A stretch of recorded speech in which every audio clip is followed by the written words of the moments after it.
What's going on, everybody? It's your boy Topher here. This is me trying to continue something I did a few years ago on my main channel, where basically just talking to myself, kind of like a podcast, but more like a vlog, kind of like the Curtis Connor thing. Although I will say, I think I did it first. Don't look up the stats on that. So I want to kind of put myself out there a little more, like I guess social media wise or YouTube wise. I don't want to be like one of those guys that's oh, every white guy who's 30 got a podcast mic and a camera during the pandemic, and everybody just petitions to say we gotta make those unavailable to guys like me. But it's something I've always been interested in doing, and this is the channel where I've decided I'm just gonna kind of do whatever feels right in the moment. I'm just kind of trying different fun stuff. Like, I've always wanted to do Let's Plays and things of that nature, and the content I uploaded on my Topher channel was all like tech unboxings, then reviews, then I did Pokemon cards for a little while, and I just want to try stuff that's different. But lately I've been doing like tufting content on there, and it's getting traction, so I don't want to put this up or like Let's Plays and ruin it unless I make something related, and this is all pretty new to me, so I don't know. So today I want to talk about, I guess, video games. That's kind of chill. I was thinking earlier this morning when I was headed to work about just my general thoughts on video games and which ones I like. And lately I've been playing Crisis Core Final Fantasy VII. I just beat that earlier today for the last couple fights. And it was pretty good, but voice acting was horrendous, and it was just really good to feel good and see that story really unfold. That was kind of the point of it, I guess I realize now. And it probably was awesome for the time on PSP, but regardless, I thought it was alright. I'm just kind of excited because I'm taking time off for the remake part 2. I forget what they're calling the second part, but I can't wait to have some time off to spend with that. That's going to be a good time. And stuff like that always seems to be like I spend a week doing it, and then I go back to just working and coming home and being kind of miserable, which sucks, but what can you do? It's life. We're out here throwing everything at the wall, seeing what sticks, so maybe we don't have to work our fingers to the bone till we die, but c'est la vie. What else did I want to talk about? The other night I was having a hard time going to sleep, and I was thinking I kind of want to do what every dude who's ever played the 3D Fallout games does, and I want to make I guess it's a video essay on why Fallout New Vegas and Fallout 3 are so divisive amongst modern fans, I guess. Because people who played the originals probably like all of them the same. They probably there's some stuff in those games that probably makes them enjoy 3 versus New Vegas, or maybe they just like all of them versus somebody who's like, oh, I played 3 and I love it and that's not good.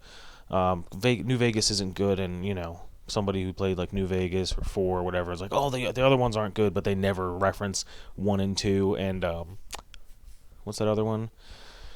Brotherhood of Steel. I don't think it's necessarily called Brotherhood of Steel, but I'll try to look it up at some point. But basically, I want to talk about maybe how different they are, and what why the settings are different, and why this one is more relevant than the other. Any the average video essay kind of topic stuff, and some little things I like about it. My favorite's New Vegas, but I really like both. As I've gotten older, I've started to enjoy playing 3 a lot more.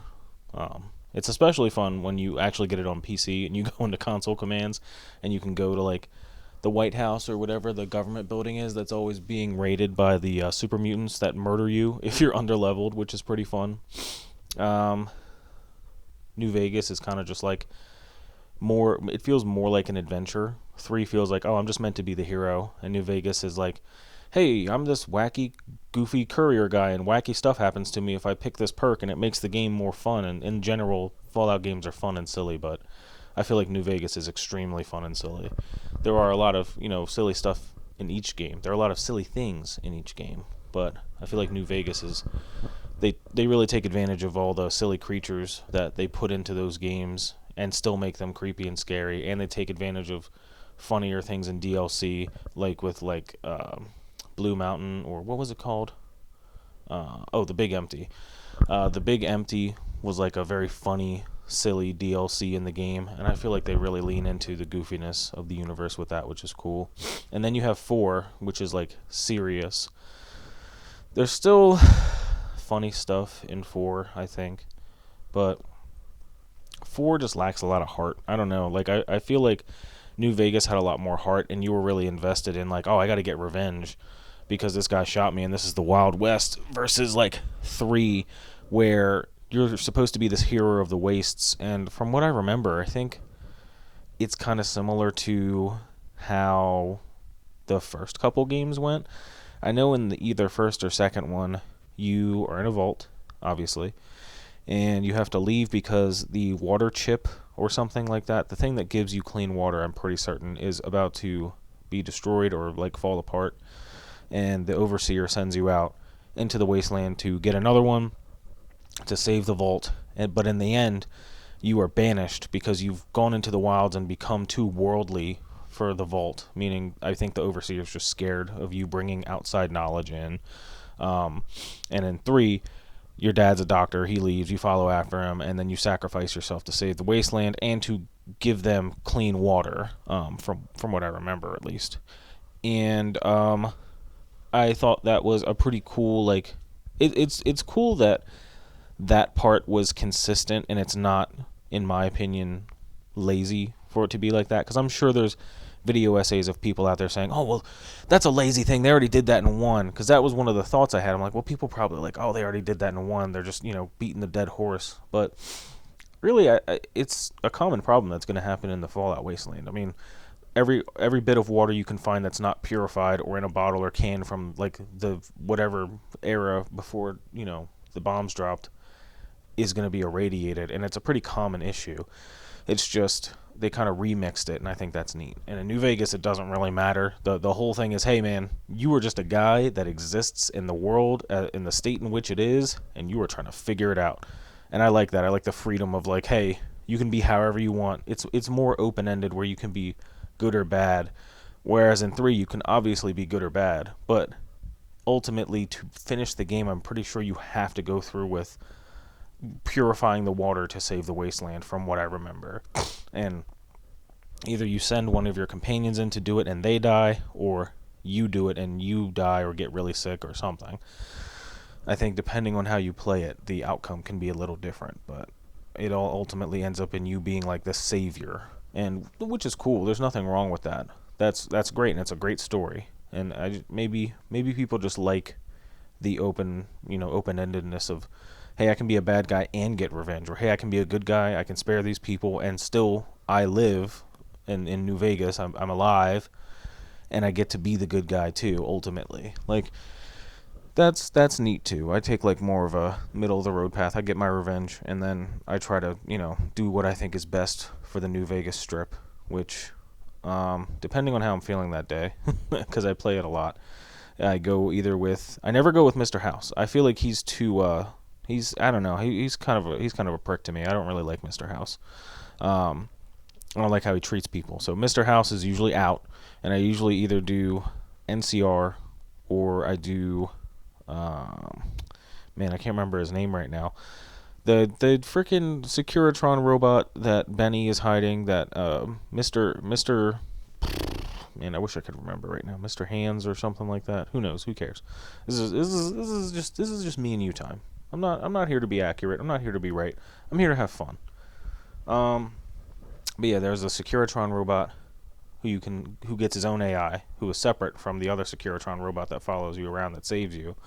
And you can go with him, and you get a more neutral New Vegas where you're kind of more in control of things. And it seems like a bad thing because he does not like the NCR, nor does he like the Legion or anything. Like, he just is like, look, this is our thing.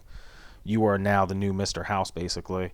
But I don't know. I feel like my character is always so invested in New Vegas, and that's like his home. So he just wants to stay there. Another thing I've been into lately is like retro game emulation. I wanted to find a reason to play this game that I loved a lot growing up called Tomba 2.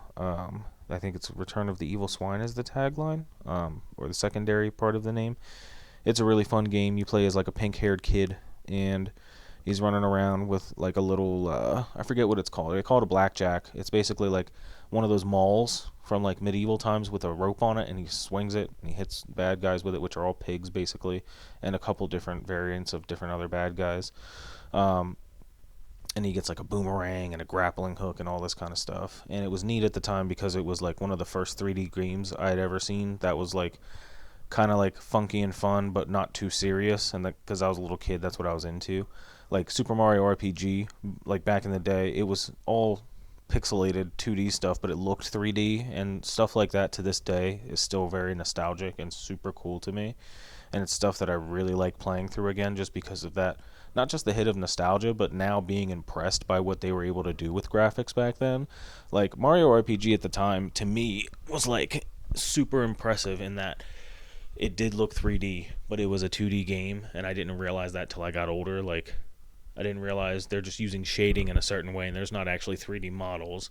Like, till I became an adult, I would have never understood that, and I thought that was a pretty cool thing that like somebody was able to figure that out. It was very impressive.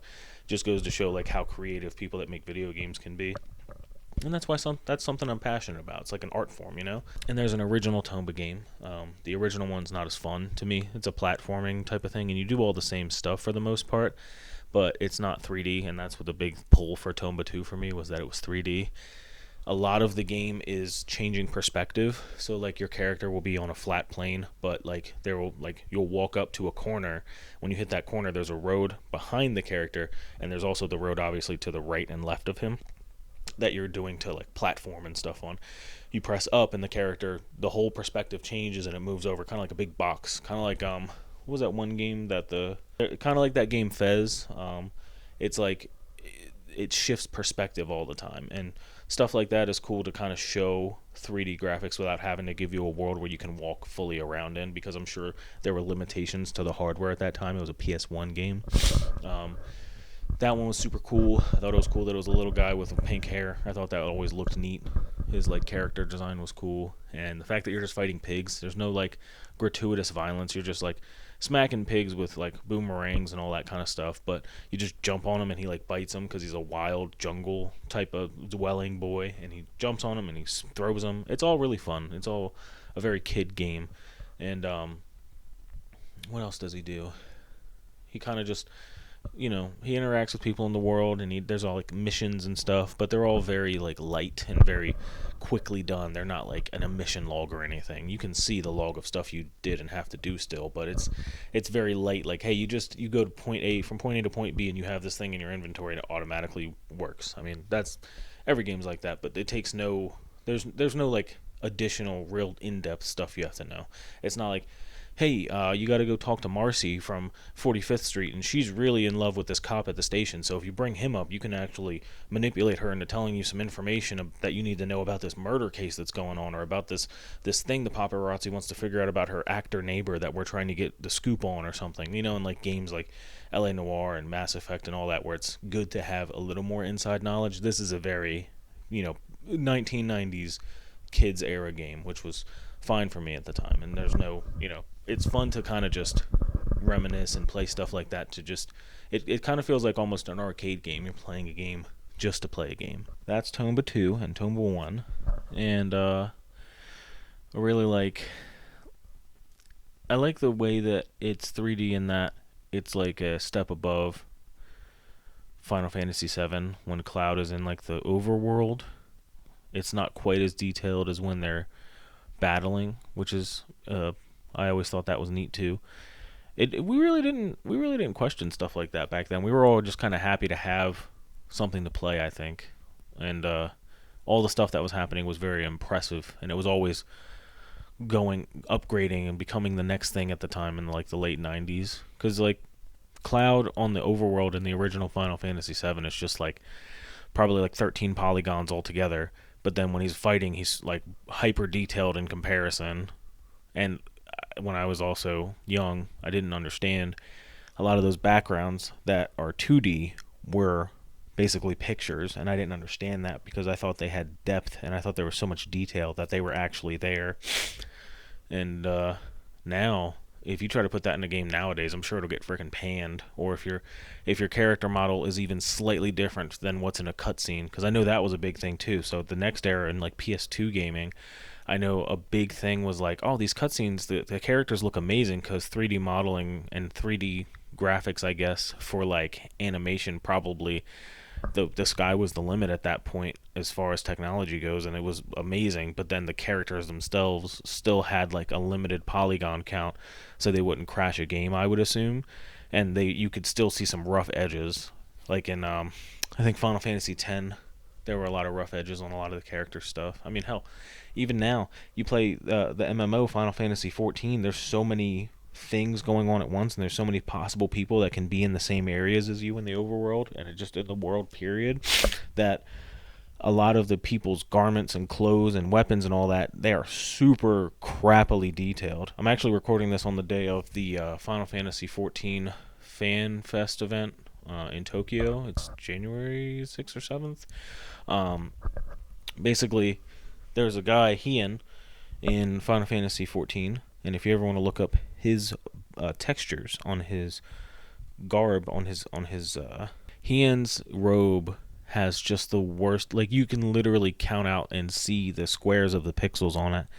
I'm guessing that's to make it so he can exist in the world and so can everyone else, and all the clothes and all the weapons and all the items that are visible, because there's so many things going on at once. Like, a few years before that, Fallout New Vegas came out, and a big issue I had with it was the game itself would crash a lot on PlayStation 3, where I originally played it, because, I mean, I think this was an issue with all the versions, but I think PlayStation, it happened a lot more because of the way the graphics engine or the chips were, or something like that. There was something proprietary about something that was happening that limited the memory, I think, that it could use. I want to say that was the main issue. So basically, if you in Fallout 3 in New Vegas, and Elder Scrolls games too, you can like click R3 or L3, I think, and just pick up an item without grabbing it and throwing it in your inventory. That's how a lot of people get away with like stealing in those games.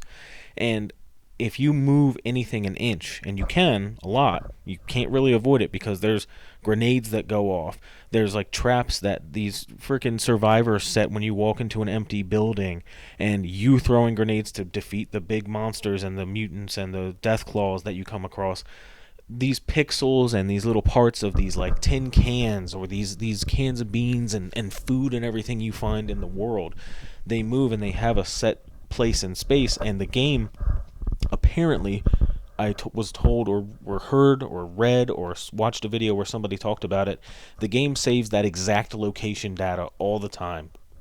It even is like, which was why those games were so impressive in the PS3 and Xbox 360 era, because a lot of those characters, like, there are NPCs that could walk in, and a lot of that could affect it. Like, they had collision and stuff like that, which you would never think about in the Final Fantasy VII era, because thinking about it now, pretty much all of it was, rendered backgrounds and stuff that there's no kicking up dust or dirt. You just exist, and you're lucky that you get sound that changes dramatically if you're on a tile versus like a dirt road. I don't think Final Fantasy VII did that, but some games would, and that was dramatic. Imagine a world where every object can be moved individually and can be affected by you and others. That's insane for that time. Which they also updated the technology to an insane level too. Like, technology's, seemingly been growing rapidly in those eras, but that was like a crazy limitation to the game, and would be frustrating because you move one thing 1 centimeter to the left, it's like the butterfly effect. Everything's going to get, destroyed, and then you're not going to be able to play the game anymore because your save file got corrupted, and then you have to go back like 10 hours worth of gameplay, which I didn't mind at the time. I like playing that game for the sake of playing the game. But it reaches a point where you're like, oh man, I don't remember what decision I made to get this specific option. You got to start looking up game facts and stuff like that, or hey, if I do this option, what happens with this thing that I know happens later? And now I'm just frustrated, and now I'm not playing the game for the game. I'm playing it to get a specific result.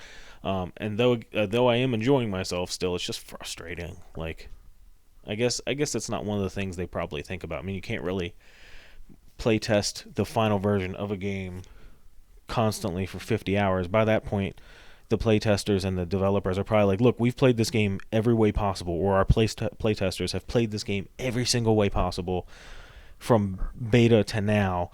They're not going to play the final version, probably. They're sick of it. Or if they do play the final version, we're not going to test it for hundreds of hours of hundreds of different use cases. I mean, maybe they did. Who knows? But I doubt it that they had either. I doubt they either figured out the solution afterwards. I feel like they just didn't even realize it that was an issue with like the PS3s until people started reporting it as far as just general public playing it. Or they noticed it and it was already like, look, we hit our release date, we got to get it out there, we got to put this on the shelves. Like we already promised people the special edition. By this point, we already promised a midnight release, we got to get this out of there. We don't want to get frickin' we don't want to get the low score on Steam, the low ratings, and get a bunch of refunds, which I guess Steam was out at that time, right? Had to be, because Half-Life. But man, video games are funny. I think video games are probably the most interesting thing that I have ever, experienced in my life. You can get some really good stories, good romance, good action. You can just get a little bit of everything. I'm really into like romantic relationships in games too, like the Mass Effect games. Oh, beautiful. I don't know what it is about me. It was probably because I was just a sad little lonely boy when I was like a teenager, but I loved choosing different romance options and seeing what roads those go down. Like the only games that have that I haven't really beaten that I did play a little were like The Witcher, because The Witcher just feels like it takes so long to beat. It feels like there's so much to learn and do. There's too many systems for me. I know that's a super unpopular opinion, but it is what it is at this point. But Mass Effect, Jade Empire, which I'm actually thinking about playing and doing like a let's play of. Knights of the Old Republic.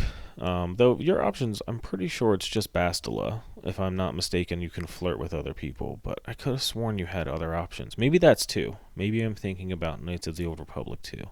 Because, I mean, unless you're a dream, you can't romance mission.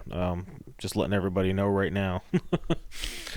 But I want to say there was an option where you could probably flirt with an NPC or something. Maybe it was a Twi'lek. Who knows? Like a random, not mission, like a regular Twi'lek, a dancing grown adult Twi'lek. Don't. I'm not Dream. I promise. Maybe I'm just thinking because it's BioWare games wholesale. They all do that for the most part, except for a couple. Fable was a good one. Fable did that. I don't know if that was BioWare at the time. But Fable, you can romance pretty much any NPC.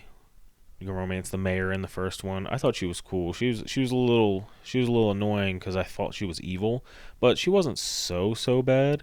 She was just a little bit annoying, though I could be 100% wrong. But I remember romancing her and not regretting it. Maybe it's because I got access to something. Like I think I got access to her castle or something like that, and that's probably why. But NPCs, and as well, you could romance. They were just meh. They were just normal, but it was cool to have that admiration as the hero. That's one game I didn't want to be bad in. I love being the hero in that game. BioWare games, Dragon Age, right? Dragon Age, is that what it's called? Dragon's Dog? No, it's Dragon Age. Yeah, so Dragon Age, you have a couple different options too. Dragon Age, I don't remember if you have a romance option in Dragon Age 1. I'm pretty sure you don't, I think Dragon Age 2 and 3 you can romance. I always romance the pirate lady because even by today's gaming standards, she is super freaking hot. She is, yeah, I think even by today's standards, the pirate lady from Dragon Age 2 or 3 is a freaking smoke show. Like, I liked her a lot. And it was also kind of sweet to see her go from like, hey, I'm a seafaring, boss lady, to, hey, I love this guy and I want him to travel with me, and I'm still a seafaring boss lady, pirate, captain, and badass, and I liked her a lot. The other option was like the elf chick, and I don't remember who else. I always feel bad too about the Dragon Age games, where I do feel bad. Not always, because I only played it once, but I do feel bad about the Dragon Age games because I never picked. I don't know if you could pick her, but it always felt like the sister Bethany, that your character's sister, always gets kind of just shoved off to go do something else. Like she's never important. She's always just, hey, go do your thing, and I didn't like that. I thought she deserved a little more time. You know what it is? I think I just remembered that in the original Dragon Age, no, you can romance because you're a different character in each one. I forgot. You're the warden in the first one. You're a Grey Warden. You're a prince who becomes a Grey Warden in the first one. I always romance the witch chick because she's cool. Morgan, that's who it is. I always romance Morgan because that's bae. I keep saying always. Some of these games I've played a bunch and some I played once. Dragon Age I only played once. I played 3, right? I played whatever the one that came out on PS4 is, I think. Inquisition. I played Inquisition, then I played 1 and 2, and I think 3 is Inquisition, I'm pretty certain. I don't know. But I wasn't really into those games at the time because I was still playing a lot of Fallout, New Vegas, and 4, and what else was I playing at the time Inquisition was out? That was what, 2014? Man, I think that was like the year I didn't play video games very much. I think I was just playing real basic stuff, if anything at all. There was one year where I was just playing games on my phone, just because I like sold all my stuff and I didn't have video games for that year. It was a rough year. Grateful to be here now, and I can just talk about games and play as many as I want. I think 2014 might have just been the year I wasn't playing many games. That was the year Destiny came out, but I remember I played a lot of Destiny. I played like over 1,000 hours of Destiny, but that was not year 1. I played year 2 Destiny, I think. So before that, I think that was 2014 was the year I just wasn't playing video games. At least not like that. I missed out on a lot of bangers. But yeah, I played Inquisition after some time. I got it on my PS4, I think, in like 2015, 2016, and I was like, oh, I'm not really into this. And then I went back to it, and I've been playing a little bit here and there. And yeah, 1 and 2, they have romance options. Morgan in the first one, and then the pirate chick in the second one. That's my freaking bae. I love her. I'm gonna give her kisses. She's also, oh my god, she's so hot. Speaking of romances, I've been playing a lot of Final Fantasy XIV, if you can't already tell, and I wish there were romance options in that. I know everybody talks about their faves. I will keep mine hidden for now. But I remember in Star Wars: The Old Republic, the MMO that is kind of okay, based off of Knights of the Old Republic era of Star Wars. You can romance one of your like companions, and that was pretty neat. I wish they would bring that to the Final Fantasy XIV. That'd be kind of cool. Maybe there's like storylines I'm missing that would mess up. But what other game had romance that I really liked? I was really invested in. Like I always like a good love story in between, the gameplay, and for two characters that just kind of, either don't meet well, like they meet in the midst of battle, or they're like, a character who like she doesn't care. She's been damaged, or he's been damaged, and the other one doesn't know how to trust, and stuff like that's always fun to me. Like Jack from Mass Effect. That's always a fun one to do, to watch their romance. But weirdly enough, I don't like read any romance novel type stuff. I don't care about that kind of stuff. I don't watch anything romantic. I don't care about none of that as far as like watching media. I just care about making my character date the one this sounds super terrible right now. Make my character date the one that I like the most. I am Shepard dating them. It's not that I want Shepard to date them, it's that I want them. I am the damaged one who wants love. That's so funny. Yeah, first time I played Mass Effect 2, I remember picking Miranda, and she sucks. Like, she's a great character as far as when you get to know her, and when you finally realize, oh, she's been, like, manipulated all her life, and she's a clone and all that stuff. But I picked her solely because I was like, oh, she seems like the only option, and she's hot. That was the worst decision, because she is cool once you get to 3, but it's like the love story there is not really worth it. And I always have a soft spot for Tali Zora because she's just a sweetheart, and I love her so much. But I will say, and of course Jack, like I said, Jack is great. But in 3, it doesn't really work out because in 3 she's not there with you in the final battle. But I will say, for those of you who have not played the first one, you don't have to spend too much time in it, but definitely play it just to beat it and say you did it. If you care at all about the romance stuff inside of it, um, pick try if you haven't picked her before. I mean, you do what you want, but pick. Oh man, I forget her name. Pick the other girl that I'm not saying, the blue chick. The man, I wish I could remember her name. Miranda, Tally. Uh, who's after Jack? Liara. Liara. Yes. So if you've ever played Mass Effect, if you've ever played Mass Effect and you're like me and you just have your favorites, like, and it's not Liara, the blue lady, trust me when I say you have to try Liara's romance and really delve into it and like do the extra cute little date missions or whatever there are with her that give you better points and better date stuff.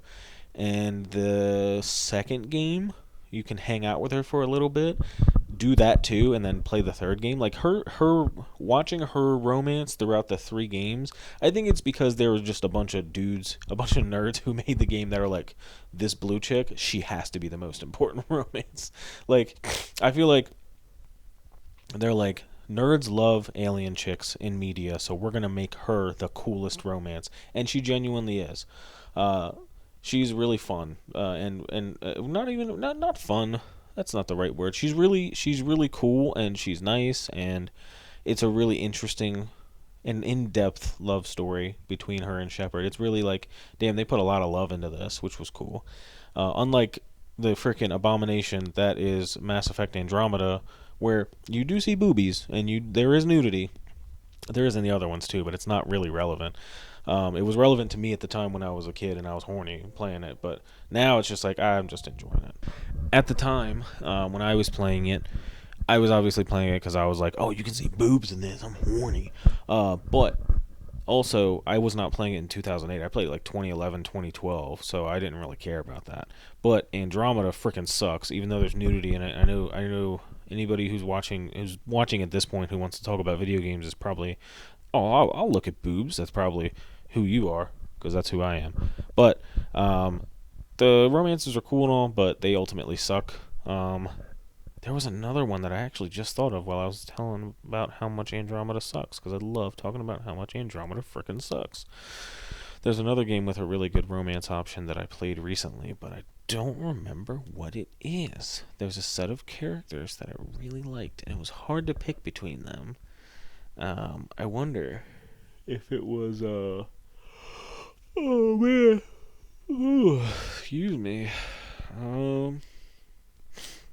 I was just playing. Oh, this is not what I was thinking of, but it also brings me to like Cyberpunk 2077's romance. Pan is great, and I love her, but I've not played Judy's romance yet. We're actually working on that with my second character, and they are cool and all, but it feels very limiting that you only get like 3 or 4 options. I feel like depending on the game, like Mass Effect, you get like between 4 and 6 options, and they're all also very different. Like the options in Cyberpunk are 2 characters who are big parts of the main story. One of them leaves and does their own thing with her grandmom at some point, and you're not really like it. I get that you can make this world and she can have her own autonomy over stuff, but she's not even a part of the game at some point. At some point, she just leaves. And then the other one is the main part of the story with you, and she's clearly meant to be your romantic partner, or at least your best friend, and you end the game and can choose to go hang out with her to try to either live out the rest of your days or find a cure. Meanwhile, do you even get to go see Judy? I don't even know. I have to beat it. But the other options are like the cop guy and Carrie Eurodyne, and I think Carrie's the option. And those, they just don't seem interesting enough. They seem like very B plot characters. Like the one person who's going to watch this, my buddy Ryan, he actually what was his name, Raven or something? The guy who's the cop. He actually was like, bro, you just to be funny, because I sent him videos of me playing it because he had a PlayStation 4 and it was terrible. It was like that meme that people send when someone was like, if GTA 6 doesn't run on my PS4, I'll riot. And they're like, you playing your PS4 on GTA 6 and their house is exploding. That's what his experience was like playing Cyberpunk. So I would send him videos of me playing it on my Xbox because I was like, let me get the nicer one with the 1.2 more teraflops because I know Cyberpunk is going to be super intense on it and it's probably going to have a bunch of bugs because they kept hyping it up for 10 years. See, I'm used to this. I wasn't surprised. Mass Effect Andromeda already burned me. I was already hype off of that. You can't burn me. I already got burned.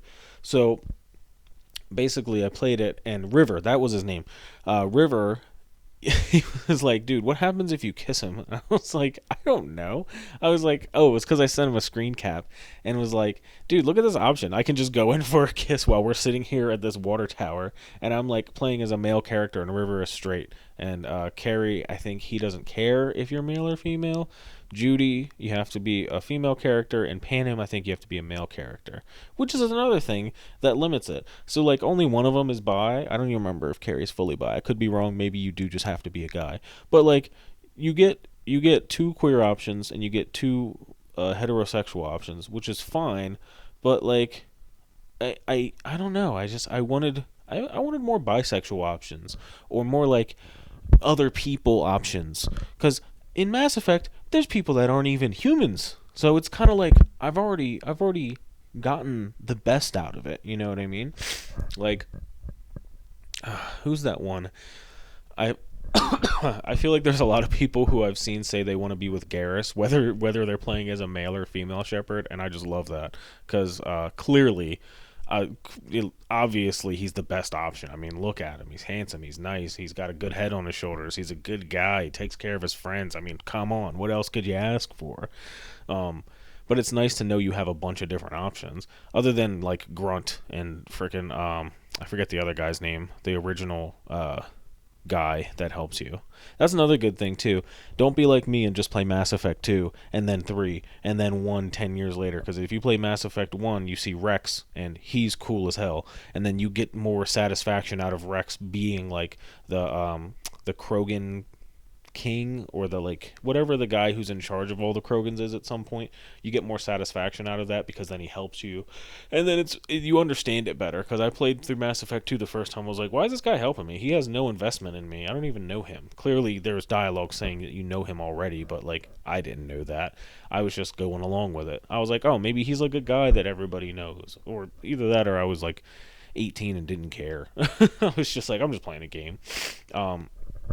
But yeah, definitely play the first one, because the whole thing of the specters and the characters you get to meet along the way, and like the environments and the open, like the world building they do, is well worth seeing in the first one, because the second one is just as good, if not better, for sure.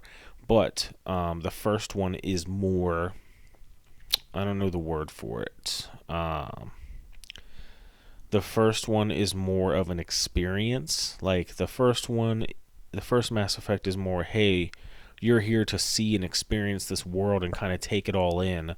And the second one is, you know how beautiful and wonderful this world is and can be, and you will enjoy it. But also there's a lot of space opera action going on. Like that is, a better game, I think, objectively. I think most people can agree. Because it's more of a, you literally can't call it anything but a space opera action movie, basically, that you're playing through, and it's amazing. But the first one gives you a lot of like quiet moments, and you can kind of just take in the world. You can do that in any game, but Mass Effect 1 seems like it intentionally does that, and you miss out by not having that before you play 2 and 3. There was another thing I played recently. I think it might have just been 1. Like the areas are a little more open and sparse too, which kind of adds to it. 2 is not like Final Fantasy 13 where it's like a hallway simulator. It's not that. It's definitely not just action and just opera dramatics all the time. There is open spaces and stuff to go to, and there are a lot more interesting side quests and people to meet. But it's kind of just like, enjoy the experience for what it is in 1. And you'll see. Trust me. Just go give it a shot. Go right now, actually. Pause the video. Go spend 30 to 50-ish hours playing and falling in love with Mass Effect 1. Even if it's a little clunky at times, I will say it's it's not a perfect game. It was made in 2007, 2008. Nothing's perfect, but play that and then come back and then we'll finish. You done? Okay, here we go. Um, yeah, I think I want to start making like a Patreon or like having a secondary type of thing like TMG does. I follow them and they've gotten real good at it. They have their own app and website where you can go and watch their other stuff and extra episodes and stuff that's copyrighted that they'd usually get copyright strikes from YouTube for. And that's another thing I wonder about. I wonder like how do people get away with that? I don't think it's like a bad thing, but how do they do it? I mean, emulation's been something that's been pretty cool to me lately. And I do own the games that I play. But it's a better way of playing the games than going back and like, hey, let me go hook up my PS1 and try to find the disc for Tomba 2. Like, not to mention the copy I have now, I have a new version of it that's like sealed because the old one I had to sell. So there's no way I'm ripping that open and ruining the seal other than the check, make sure the disc is in there, it exists, good. Like, not ruining that for myself, but I do think emulation is becoming a much bigger thing now. It's just really confusing because it's a pain, such a pain to set those things up, the emulators themselves. Downloading the right ROM file. Like, the biggest thing I want to do on an emulator, the main thing I want, which is kind of the reason why I'm annoyed, is that I have to, like, the main thing I can do is get, like, maybe a Steam Deck, because this will definitely run it, is I want to play Need for Speed Underground 2. The best Need for Speed game there is. If I could call something the GOAT of Need for Speed games, it would be Need for Speed Underground 2. Riders on the Storm with Snoop Dogg and freaking Deep Purple, like just a good game. Good, great, grand even. You can customize and put freaking neon underneath, like all that shit was so amazing. Nowadays, kids look at that like why would you need neon freaking fluorescent bulbs and all that crap when we have LEDs? We didn't have LEDs back then. Brayson, we had our imaginations and we had Exhibit and we had West Coast Customs on MTV and that's all we had and we thought that shit was cool and we had Fast and the Furious. But yeah, I feel like the hardest thing for any device to do is play Need for Speed Underground 2. It is such a pain in the rear to get that game running properly or get like a good version of it running that it might as well at this point be worth going and busting out the PS2 or like the fat PS3 for that could play PS2 games, because oh my god, it's so frustrating every time I try to boot it up and it just stutters and stops. So at this point I might as well buy like a nicer streaming device like a Steam Deck, but if I was going to do that, that's like $600. That seems insane to me. For that, I could just play it on my computer and hate myself a little bit because now it's not portable. Like, I don't know. You know what it is? It's because I'm broke. That's why. It's because I don't have the money for it right now, and I really don't feel like saving. So I just am frustrated that there's no easy way to play that, because it's like the Switch has ruined me. The Switch is just so easy and portable and you can just pop it in. Oh, it has made things so way too easy. Like, convenience is such a big factor in all this. Like, it's so hard on like a rainy day to force yourself to do anything but like lay in bed and play a game on your phone or your computer, or like for me play my Switch, or like what is it, the Backbone or the Razer Kishi, like that. I would much rather do that and play a game that's kind of middle of the road, or a version that like, oh, I'm not really gonna enjoy it, enjoy saving this game, because like for example on my phone I have a couple different save files of Knights of the Old Republic. I like playing it on my Xbox knowing that there's a save file and I can just pop in and play, because if I save it on my phone, I'm gonna have to go back to only play it on the phone. I don't really have the autonomy to switch that save file, and it's a different version of the game because it's mobile, so it doesn't even run the same. Um, and I guess it's the same thing with computer people who like just play games on computers, because you have console commands and you can just pretty much make anything happen that you want, and it's just kind of fun. Like, I, but on a rainy day, you just want to sit there and lay down. Maybe pop in Animal Crossing and get all the ugly villagers to leave and get all the cool octopus style villagers to come and show up. Like the dude frickin', I forget his name, but he looks like a takoyaki ball and he's really neat. Zucker, that's my boy. Love my boy Zucker. Um, or maybe, you know, go and pick up some weeds and crush all the cockroaches in my house that I'm gonna eventually let back in a day later when I don't play for 6 more months. Just because it's not locked down anymore and I don't want to relax. I want to play high intensity games and go outside and have fresh air now. Oh man. I miss playing Animal Crossing. I wish they made an Animal Crossing that was not on the phone. That was more, I guess, open world in the way of like MMOs. That would be sick. Oh my god, an Animal Crossing MMO, because you can visit other people's islands and it's open to stuff like that. But that's kind of like Call of Duty, how you're just playing with other people, but you can't go and see the other people's places they're hanging out at or their home bases. Like, it'd be cool if Animal Crossing did like an MMO style thing where like there's other islands you can travel to at any time, and you can't like mess with people's stuff. Let's say there's only wild islands for messing with stuff, but you go to somebody's like named island and you can just hang out there. Or there's like a hub world and you go and do adventures and meet your new friends in this overworld that's like a globe, but there are certain parts of the globe that you can go to that everybody has an exclusive home at, and your home is this island that you're on here. And then if you go to this city, you're this city, you have a home here, and it's like a little city block or something. But if I leave that hub and go right outside of that in like say a larger part of the city, and I go into this little hub city again, but it's my friend's version of it, I go into their version, kind of like going to their house in Animal Crossing. That would be sick. Going to see all their custom stuff, I think that'd be kind of neat. I think customization is like the biggest, coolest thing there, and you're not limited to wondering why I can't get a freaking purple or blue surfboard and I can only get the red and white ones all the time from Timmy and Tommy, and just pissed off all the time because I wanted a custom color freaking blender that my character can't actually use. Like, I will say there are a few colorways of things that I'm glad I got and I got lucky with in that game, but it's so crazy how it's down to the colorways of things to that you want to customize. It's like, man, I can't get the freaking blue fan. I got to get the freaking orange and pink fan. I didn't want the orange and pink fan. I didn't want the bookshelf that's like oak. I wanted the bookshelf that looks like walnut. Why can't I get the walnut one? I gotta get somebody I know to come over to my house from the internet and pray and hope they don't mess with my bells and dig up all my buried treasure and the bodies in my backyard. And then maybe they can give me their walnut one and I give them an oak one and we have a fair trade. And I gotta do all that work, and it's Nintendo, so it doesn't really run really well. It's kind of like a little laggy, and I don't regret it, but it's just kind of like, oh, I have to deal with this today, and it's a whole thing, you know what I mean? Meanwhile, you could just let me customize my own stuff and make my own flavors and colors of things, which they do. They do a lot of that in that game, especially with clothes and patterns and stuff like that.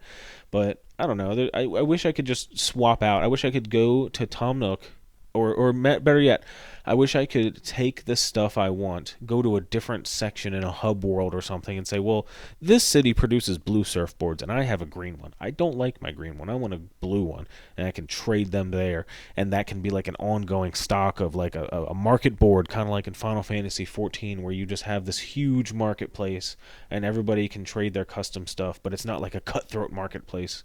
It's just like, hey, you want this cool thing? Sweet, I'll trade you for this cool thing. You got the blue one, I want the green one. Let's trade. That would be freaking sick. That would get people back into it. Nintendo, write that down right now. You can have that one for free. I think that would be kind of fun. I want there to be like a depository where all the ugly I feel so bad calling them ugly. They're not actually like ugly. I'm just calling them ugly because that's what everybody says. Get all the ugly neighbors, all the ugly not the neighbors, the people living in the little village. Just get them all cordoned off in one area, and you can just kind of go look at them in the coffee shops, all sad and lonely, and be like, oh well. If you didn't look stupid, I would have you on my island, but I like this guy who is way more aesthetically pleasing and has frickin' takoyaki on his head. Let me stop bringing up Zucker. That's my boy. Love you, Zuck. Um, who's the other guy I like? And the frickin' who's the one that's dressed like a superhero? He's like the squirrel or something like that. How are you gonna tell me I'm the asshole right? I'm the asshole. I'm not actually calling these things ugly before somebody points that out. That's the thing. Other people are saying, "Oh, these villagers are ugly." I don't actually say that.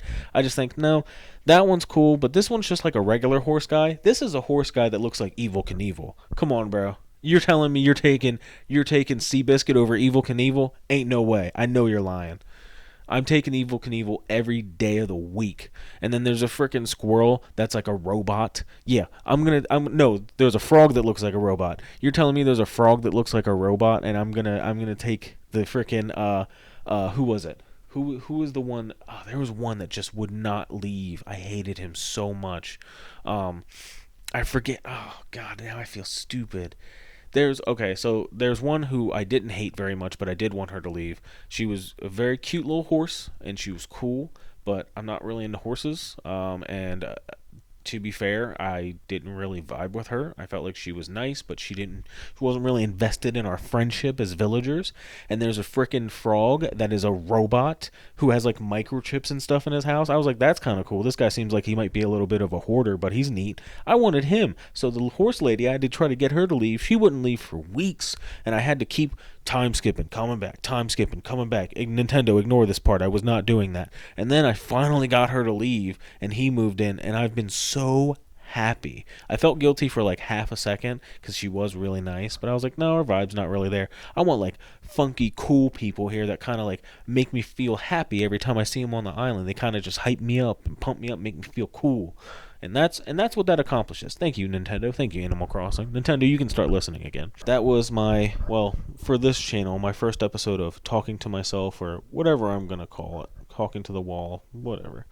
Um, and there should be more to come. And I'm also gonna be doing some playthroughs. I'm gonna do a Jade Empire playthrough after this, probably for like an hour. So I'm gonna go so I don't hate myself for recording, and pray for me and pray that I don't freaking destroy my computer again.